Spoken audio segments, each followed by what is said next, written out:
What happens when a Hollywood A-lister walks onto a daytime talk show expecting lighthearted conversation, only to find herself blindsided by accusations that cut deeper than any role she's ever played? This is the moment when Salma Hayek walked off the Kelly Clarkson Show, turning what should have been a simple interview into one of the most explosive live television moments in recent memory. The studio was alive with energy that afternoon. Fans filled the seats, buzzing with excitement as the crew prepared for the next segment. Kelly Clarkson was at her desk, flipping through her cards and smiling easily. She'd built a reputation for being friendly, empathetic and fun, someone stars trusted. When Salma Hayek walked onto the set, the audience erupted in applause.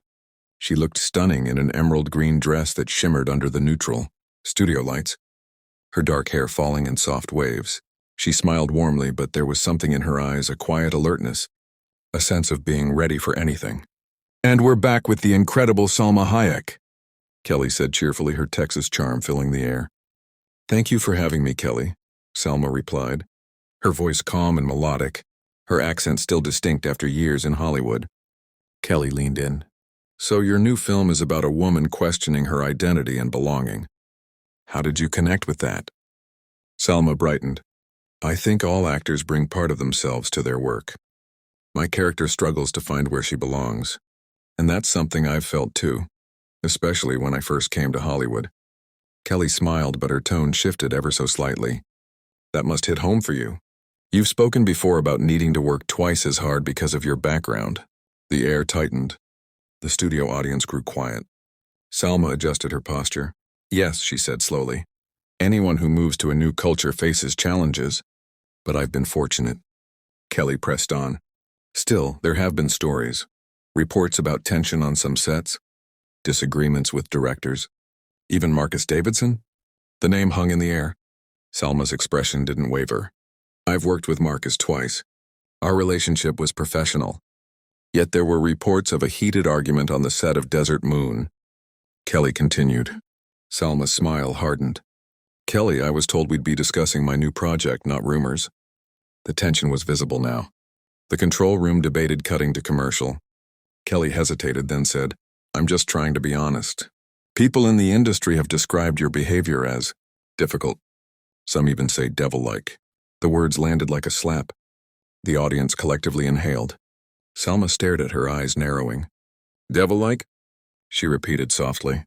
"Kelly, what exactly are you accusing me of?" Kelly stammered. "I'm not accusing you. I'm asking about what's been said, how success might have changed you." "Changed me," Salma echoed, standing now. The light caught the shimmer of her dress as she looked down at Kelly. "When a man fights for his vision, he's passionate. When a woman does it, especially a woman like me, she's difficult." The studio fell utterly silent. "You want to talk about Marcus Davidson?"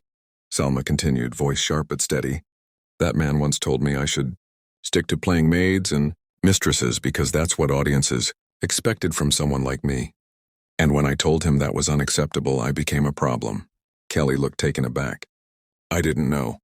"No, you didn't," Salma shot back. "Because you didn't care to find out before repeating rumors. I wanted to have an honest conversation about challenges women face," Kelly insisted. "By perpetuating the same stereotypes?" Salma's laugh was short and bitter. "You're calling my strength a flaw." In the control room, producers were shouting into headsets, unsure what to do. "I've worked with demanding directors," Salma continued. "I've fought to play layered, intelligent women instead of cliches. I've earned everything through talent and persistence." "That's admirable," Kelly said quickly. "It shouldn't have to be admirable, it should be expected," Salma replied. Kelly sighed. "I think you might be overreacting a bit to some legitimate concerns." The audience gasped. "Overreacting?" Salma's voice dropped to a whisper. "Did you just tell me I'm overreacting to years of discrimination?" Kelly's expression froze. "That's not what I meant." "How should I have handled it then?" Salma demanded. "When I was told I wasn't American enough for leading roles, or too educated for stereotypes, should I have smiled and said thank you?" Kelly hesitated. "Maybe working with people instead of against them would have helped." Murmurs rippled through the crowd. "Working with people," Salma repeated slowly. "You mean staying quiet while being disrespected? Smiling when someone crosses a line? That's not cooperation, Kelly. That's submission. Kelly looked rattled. That's not what I said. It's exactly what you said, Salma replied, her voice cold but controlled. You invited me here under the pretense of celebrating my work. Instead, you ambushed me. And when I spoke my truth, you called me overreactive. She unpinned her microphone, her movements deliberate. You want to know what's wrong with this industry? She said, facing the camera. Women like me are expected to be grateful for scraps. When we demand better, we're labeled difficult. Salma, please, Kelly said, her voice cracking. Let's talk this through. Salma paused. We could have had a real conversation. Kelly, you could have asked about my craft, my journey, the doors I've opened for other women. Instead, you chose gossip. Can we start over? Kelly asked, her tone pleading. Salma smiled sadly. Respect isn't something you can reclaim after showing its absence. It's earned through listening, not damage control. She stood, smoothing her dress.